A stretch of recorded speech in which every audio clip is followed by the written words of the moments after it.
மதுரை மாவட்டம் அவனியாபுரம் பகுதியில் உள்ள 6ஆம் நூற்றாண்டைச் சேர்ந்த பாண்டிய மன்னர் காலத்திய பால மீனாம்பிகா கல்யாண சுந்தரேஸ்வரர் திருக்கோவில் குரு பெயர்ச்சி விழா நடைபெற்றது. மதுரை அவனியாபுரம் பகுதியில் பாண்டிய மன்னர் காலத்திய 6ஆம் நூற்றாண்டைச் சேர்ந்த புராதனமான பால மீனாம்பிகா கல்யாண சுந்தரேஸ்வரர் திருக்கோவில் அமைந்துள்ளது.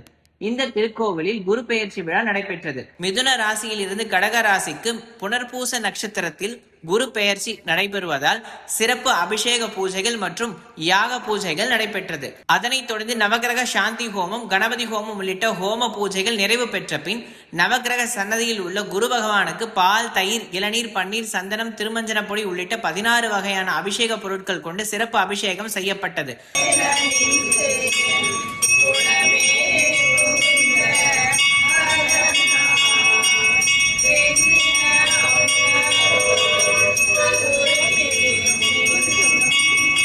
அதனைத் தொடர்ந்து அலங்கரிக்கப்பட்ட குரு பகவானுக்கு தூபதீப ஆராதனைகள் நடைபெற்றது.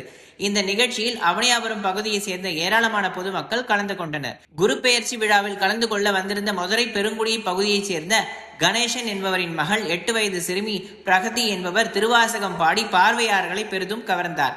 இந்த நிகழ்ச்சியின் ஏற்பாடுகளை கோயில் நிர்வாக அலுவலர் சங்கரேஸ்வரி மற்றும் குருக்கள் நாகமணிகண்டன், திருக்கோவில் பணியாளர்கள் ஏற்பாடு செய்திருந்தனர்.